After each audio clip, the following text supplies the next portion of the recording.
माझ्या खऱ्या गमतीच्या अर्षकमाय बाप हो दरवर्षीप्रमाणे यावर्षी सुद्धा या ठिकाणी दुय्यम खऱ्या गमतीचं आयोजन केलेलं आहे। तरी पण संपूर्ण संचा सहित मी उपस्थित झाली आणि कार्यक्रमाचा सुरुवात होत आहे। तरी पण संपूर्ण ग्रामवासियांना शाग्राची विनंती करते की कार्यक्रमाचा आस्वाद घ्या, कार्यक्रमाचा आनंद घ्या आणि रात्रभर सुंदर असं सहकार्य करा। कोणतीच चेंगड न करता, कोणताही अडथळा न निर्माण करता माझे मायबाप हो।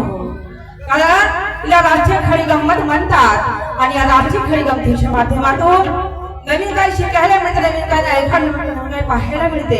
आणि म्हणून बाबा रे रात्रभर तुमच्या सहकार्याची गरज असतो आणि म्हणून शांत चित्तपणाने आस्वाद घ्या, कार्यक्रमाचा आनंद घ्या आणि रात्रभर सुंदर असं सहकार्य करा। एवढीच तुमच्या सर्वांना अपेक्षा बाळगते आणि तसंच मी माझ्या पार्टीचा परिचय देत आहे। राष्ट्रीय आझाद पंचशील खडी गंमत शाहीर असोन गायधने मुक्काम ईश्वरदास मुंडीपर तालुका अर्जुनी जिल्हा गोंदिया शाखा कोयलारी सहशायर आहेत शेखर काका घोडसे, ढोलक मास्टर आहेत माझे मोठे बंधू माझे गुरुवर्य सुनील दादा खडसे, व्यंजन मास्टर आहेत विशालजी शिंदे, कोरस मास्टर आहेत खेमराजी रामकाले, गायक आहेत योगेशजी रामकाले, नक्कलकार आहेत माझे मोठे बंधू सुनील दादा वाघाडे, डान्सर आहेत आणि वसंता।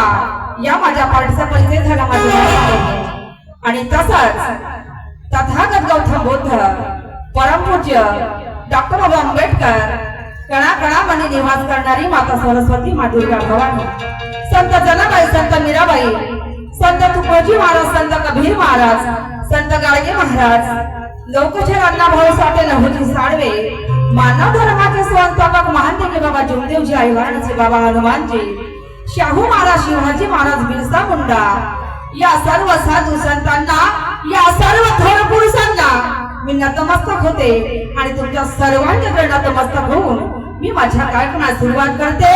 जय हिंद, जय भारत, जय लहुजी।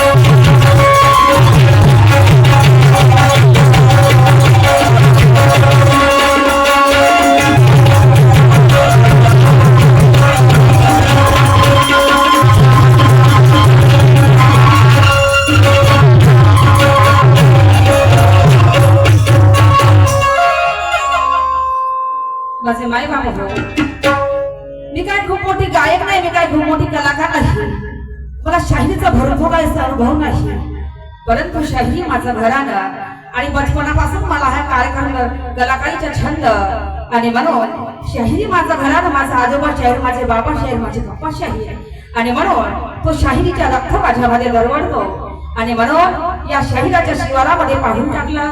परंतु परंतु होऊ शकते माझ्या गायनातून, माझ्या बोलण्यातून, जरी माझ्या कोणत्या तरी कलाकाराकडून जरी का चुका झाल्या तर मला आपली बहीण समजून, मला आपली मुलगी समजून त्या चुका तुमच्या पदरामध्ये ह्या कारण म्हणतात की मानव एका चुकीचा पुतळा असतो, मानव एका चुकीचा पुतळा असतो या जीवनामध्ये, या परिपत्रामध्ये, या संसारामध्ये जो कधी कोणी चुकलाच नाही त्याला महामानव असं म्हणतात. पण बाबाने तसंही नाही.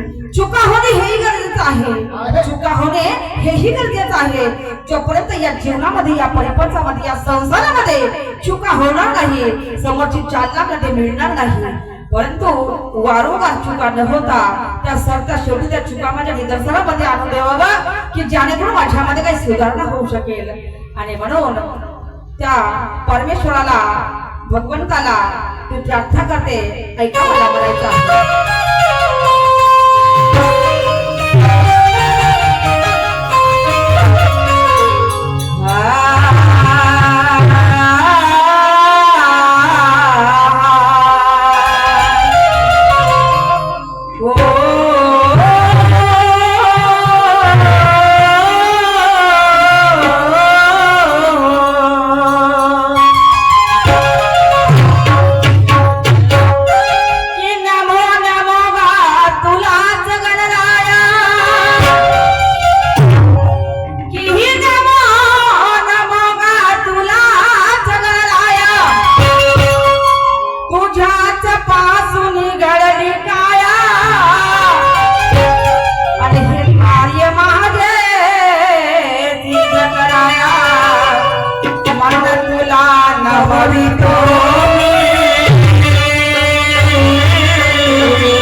त्या गणाला पूजण्यासाठी सुंदर अशी एक तास घेतलेली आहे.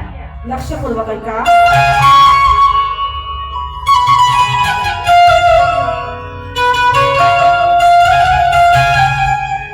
हेलो जोगी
शुभ दिनाया प्रसंगी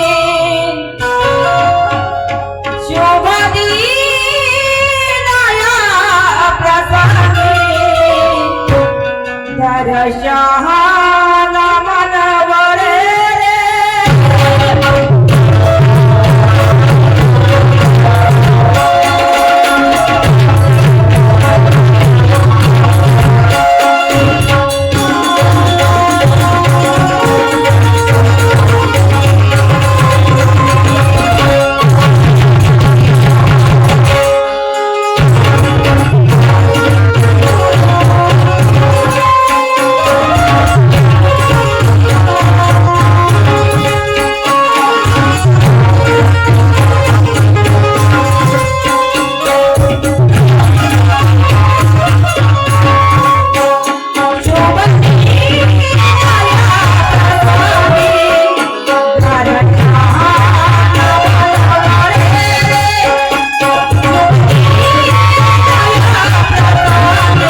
दर्शन मनवरे मनवळे म्हणतात आजच्या दिवस उद्या येणार नाही माझे माई बाप हो बरोबर आजची महिमा उद्या येणार नाही आणि म्हणून शुभ दिन या प्रसंगी या दर्शनाचं मनवळे रे आज माझ्या मनामध्ये श्रद्धा आहे माझ्या मनात विश्वास आहे आणि म्हणून मी त्या परमेश्वराची भक्ती करते कारण म्हणतात अरे मनात म्हणतात तुझ्या मनात जरी भाव असेल तर तुला वनातही त्या भगवंताचे दर्शन मिळू शकतो म्हणतात अरे भाव तिथं देव आहे त्या संताची वाणी भाव तिथं देव आहे त्या संताची वाणी आणि आचारा वाचून पाहिला का कोणी आचारा वाचून पाहिला का कोणी आणि म्हणून माझ्या मनात श्रद्धा आहे माझ्या मनामध्ये विश्वास आहे आणि म्हणून त्या भगवंताची भक्ती करत आहे ऐका मला समोर म्हणायचं आहे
गोडी मुली कशी चाले जावे त्याच्या वंशात होते आणि अमृताचा वेणू लिंबावरी गेला आणि कैसा करू झाला संतीमुळे तर माझे माई बाप हो म्हणतात अरे माणूस द्या माझा माणूस द्या भीक मागता प्रभू दिसले माणूस द्या माझा माणूस द्या अरे भीक मागता प्रभू दिसले त्या संताला सुद्धा माणसाची गरज होती माझे माई बाप हो पण त्या संतांनी कोणता माणूस मागितला होता त्या संतांनी कोणता माणूस मागितला होता संताला गरज होती थोर विचारांच्या माणसांची संताला गरज होती संत संगतीच्या माणसांची संत गाडगे महाराजांनी हातामध्ये झाडू हातामध्ये गाडग घेऊन संपूर्ण माझा भारत देश स्वच्छ राहावा आणि म्हणून संपूर्ण आपले आयुष्य नुसतं त्या भारत देशामध्ये नुसतं स्वच्छताही मध्ये गुंतवलं आणि म्हणून मला म्हणायचंय म्हणतात अरे संगीत को सुनने से ज्ञान नहीं मिलता मंदिर में जाने से भगवान नहीं मिलता संगीत को सुनने से ज्ञान नहीं मिलता अरे मंदिर में जाने से भगवान नहीं मिलता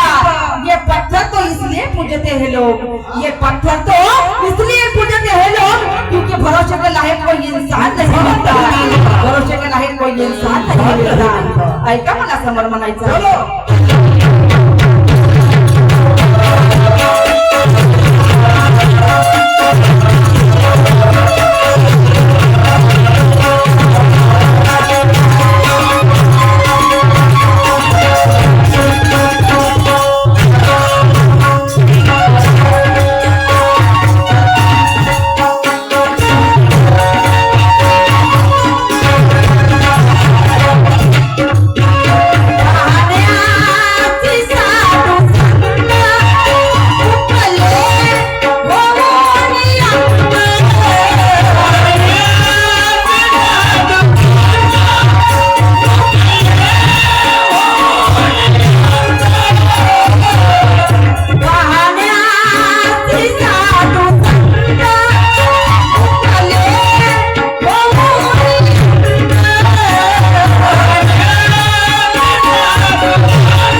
ज्याला आपण आत्मा म्हणतो त्या परमेश्वराने हा 3.5 हाताचा देह बनवला त्या परमेश्वराने हा 3.5 हाताचा देह बनवला पण आत्मा ज्योत कुठे आहे ज्याला आपण परमात्मा म्हणतो ज्याला आपण परमात्मा म्हणतो कोणत्या ठिकाणी आहे अजूनही तिचा अंत लागला नाही आणि म्हणून मला म्हणायचं आहे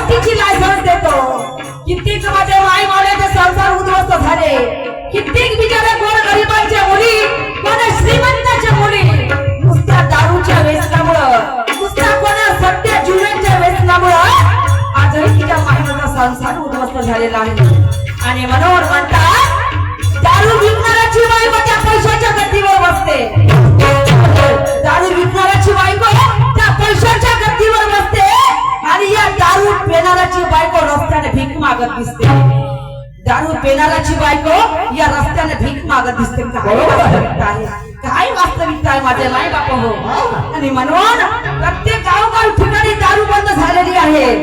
एवढंच नाही, माझ्या बाबा चुंदेवजीने स्वतःच्या परिपंथाचा त्याग केला, स्वतःच्या मुला बाळांचा त्याग केला.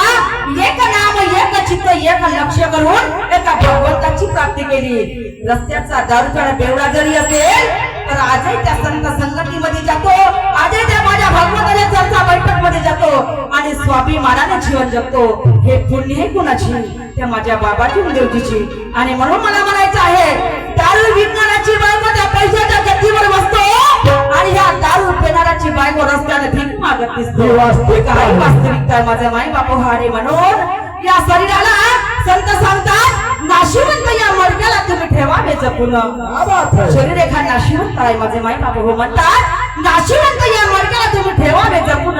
याचा नाही भरोसा केव्हा जाईल फुटून, याचा नाही भरोसा केव्हा जाईल फुटून. कारण अटॅकच्या बिमाऱ्या जास्त निघल्या, कॅन्सरच्या बिमाऱ्या जास्त वाढल्या. कशामुळे?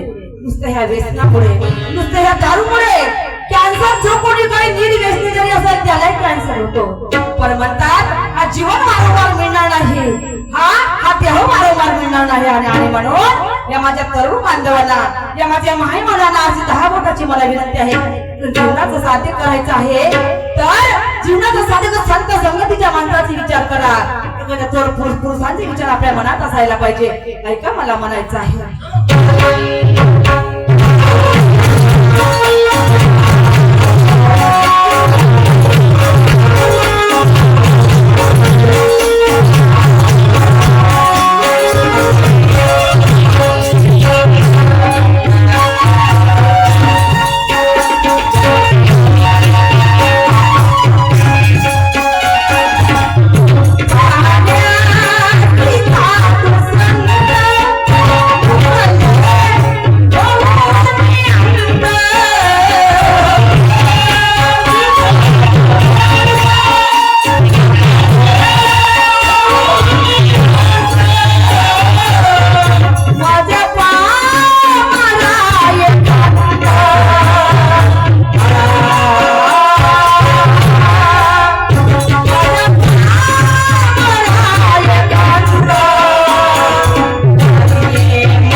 या ठिकाणी दुय्यमचा सामना आमच्या जोडीला लागलेले आदरणीय सन्माननीय या महाराष्ट्राचे ख्यातनाम शाहीर, या महाराष्ट्राचे सुप्रसिद्ध शाहीर, ज्यांनी आपल्या आवाजाच्या भरोश्यावर, ज्यांनी आपल्या कलेच्या भरोश्यावर अख्खा विदर्भ गाजवला, अख्खा विदर्भच नाही तर अख्खा मध्य प्रदेशही सुद्धा गाजवला. एवढे ज्ञानीवंत, गुणवंत, दयावंत, एवढे ज्ञानीवंत, गुणवंत, दयावंत, आदरणीय सन्माननीय, मोठा असो की जवान असो, लहान असो की मोठं असो, प्रत्येकाच्या ओठी ज्यांचं नाव चालतो, ज्यांच्या नावाचा डंका असतो, अशी आदरणीय सन्माननीय निशांत सुखदेव यांच्याशी दुय्यमचा सामना माझे माय बाप हो. तर दुय्यमीच्या रीतिरिवाजाप्रमाणे पहिल्या नावाचे मानकरी असल्यास त्या कारणास्तव आदरणीय सन्माननीय साहेबजीला एका प्रश्नाची विचार करत असा. तर सन्माननीय शाहीर निशांत सुखदेव, जिथं कुठं असाल तिथून लक्षपूर्वक ऐका. मी प्रश्नाची विचारणा करत आहे. प्रश्न म्हणजे माझा असा की शंकर भगवंतानी 3 व्यक्तीशी युद्ध केला. शंकर भगवंतानी 3 व्यक्तीशी युद्ध केला. 3 व्यक्तीशी युद्ध करता करता करता करता एक गोष्ट मात्र त्या शंकर भगवंताच्या लक्षात आली. एक गोष्ट मात्र त्या शंकर भगवंताच्या लक्षात आली आणि युद्ध सोडून शंकर भगवंत वापस आले. युद्ध सोडून ते शंकर भगवंत वापस आले. वापस आल्याच्या नंतर एका ठिकाणी थांबून त्यांनी विचार केला. एका ठिकाणी थांबून त्यांनी विचार केला आणि विचार केल्याच्या नंतर शंकर भगवंत पुन्हा वापस आले. शंकर भगवंत पुन्हा वापस आले आणि त्या 3ही व्यक्तीची माफी मागली. 3ही व्यक्तीशी माफी मागली. तर आदरणीय सन्मानित शाहीर निशांतजी सुखदेवे, मला म्हणायचं हे आहे ते 3 व्यक्ती कोण जे शंकर भगवंताने युद्ध केलं आणि युद्ध केल्याच्या नंतर सुद्धा त्या 3 व्यक्तीला माफी मागली. ते 3 व्यक्ती कोण आणि त्याच्या मागचं कारण काय होतं, त्याच्या मागचं कारण काय होतं एवढंच तुम्हाला सांगायचं आहे. आणि ऐका, मला शेवट म्हणायचं आहे.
गर्वाचे घर सदैव खाली असतात.